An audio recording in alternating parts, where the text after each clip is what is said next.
So St Kilda, Leppa. Is that a team that what they've done that Brisbane need to emulate down the track? They're a young side, young list, but they have a crack and they're 11 wins. Is that a team that this club needs to sort of hope to try and follow? We want to follow any team that's climbing the ladder. I think our next phase of our development will do that. There's no doubt. I guess probably a little bit different in clubs that have got those 3 or 4 sort of all-Australian types that are over 30 that are really guiding their footy club well, that are still playing some really good football. So the young players can fall behind. So that's a really good example setting for them that they've got that we kind of don't have. But yeah, it's still really important that as a club we continue to grow, there's no doubt. How important is this game for the club right now, considering everything that's going on? How much do you need to win going into perhaps discussions and all that sort of stuff that's going to come out of the wash here? I don't know if it's got anything to do with that, but I just think, any win. I mean, we happened to win this game last year, round 22, when people said we couldn't do it either. So there tends to be a bit of a monkey off the back game, and I think there's a bit to play for too with Daniel Merritt as well in his last game, and we get to go down there with a bit of freedom and play. Our actual football the last couple of weeks has been pretty good. Had obviously a good win against Carlton and took it to Geelong, just couldn't fire enough shots in the end. But I think our current energy in our group's pretty good.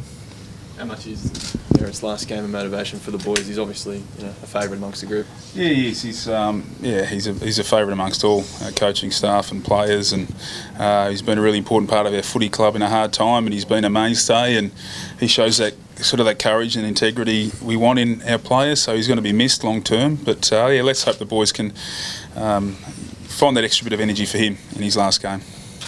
Leppa, 2-part question. Were you happy with your presentation to the board on Tuesday, and what's your gut feel about next week? I guess so. I just presented the club where it's come from, where we sit right now and where we've got to go, which is the 3 most important things. So, so that's really all I did. I guess time will tell on the rest. That's up to the board. I know there's many factors in play for the footy club and what they want to do, short term, medium and long, but look, I guess it's a matter for the board, and I think it's really smart exercise to speak to everyone and work out what are the problems of the footy club, and it's really important we fix them as well. So, and it's got to be led from the top, so it's a really smart thing to do. Did you come out feeling more confident that you'd be here next year? Or?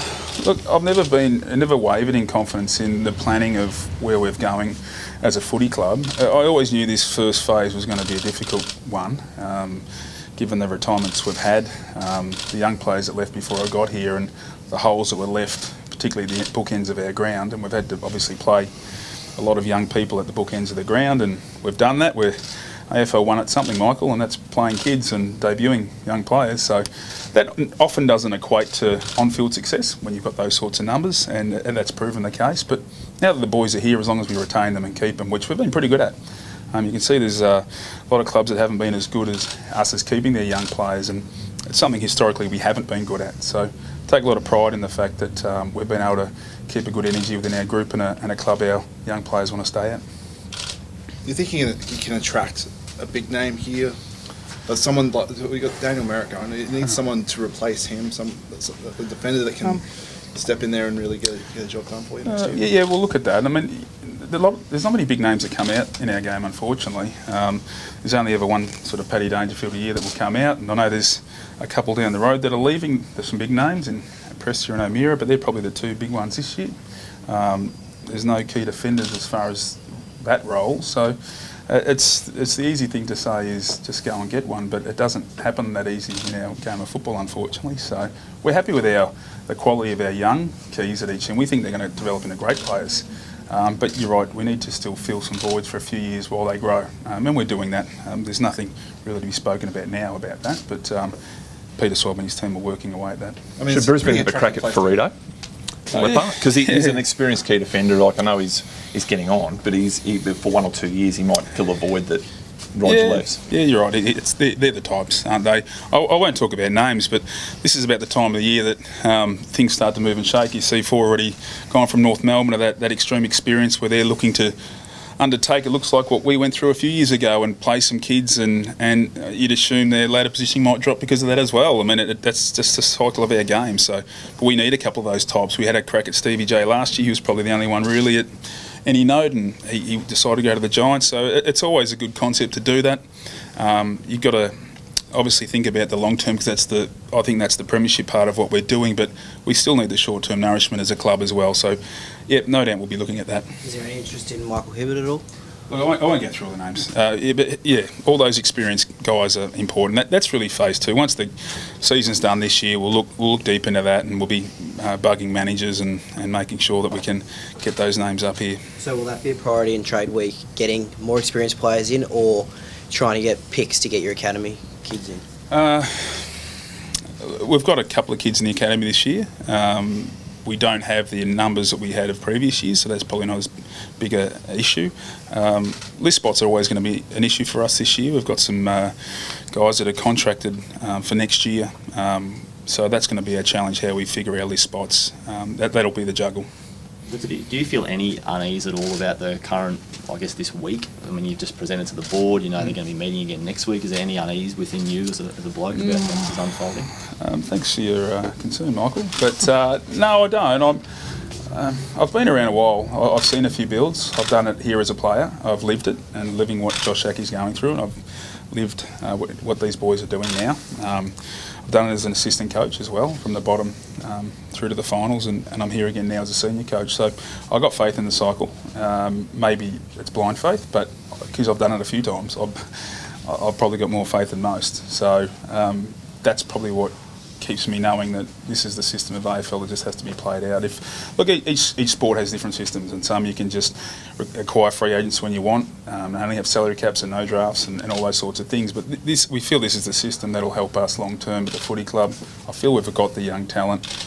They're a bit immature right now. They're getting the games. We need to help them out with some mature talent around the fringes. A better injury rate would help too. Obviously, we've been near the bottom 3 years in a row now in that and as our mates have down the road have too, been down the bottom of that area, and it doesn't help your win-loss ratio either when your cohesion's low. Looking at it the other way, Leppa, do you get a bit phlegmatic and go, well, it's the last round of the season, I've presented to the board, all I can do is do my job to the best of my ability, let it go? Oh, that's what I think like every day though. You do your job to the best of your ability every day. I don't see why it changes. I mean, one thing these times do is build your resilience as a person, and hopefully builds our resilience within the playing group, and it helps us attack the pre-season and know we don't want this to happen again, you know, and makes us work a little bit harder. So that's always what you're hoping happens with any downtime. But yeah, so look, this week, same as always for me. I mean, no sense in treating this like your last game as coach? It could be, everyone knows that, but no, I'm not thinking about it like that, that's for sure. So to me, it's out there to go and beat the Saints, and as I said, we've had a couple of good weeks, continue on that path. Is it easy for you to still, I mean, we're talking about projections into next year and trade week, are you still take an active role in that, or do you have to sort of wait and see what happens in the next week? Or No, I've been active in it, you know, through the duration, obviously. So I think it's, I don't stop working, Michael, just because I'll stop working the moment I get told to stop working. Other than that, I'm full steam ahead. Do you think the AFL in some ways have not forgotten about the Lions, but aren't putting in what they need to help you guys out at the moment? GWS is going so well. Oh, look, yeah, obviously I've been on the prize of the new franchises, but yeah, we need some things that will help us, but that's getting done in the background from my understanding. Again, and things like a new facility, you know, they're in the pipeline and they'll take time, and I know there's discussions with the AFL about helping us with off-field spending and et cetera, et cetera. They're the things that will help us get back, but those things again don't happen overnight. But I know those discussions are had, and the AFL are listening and they're working towards it, so I don't see that as an issue.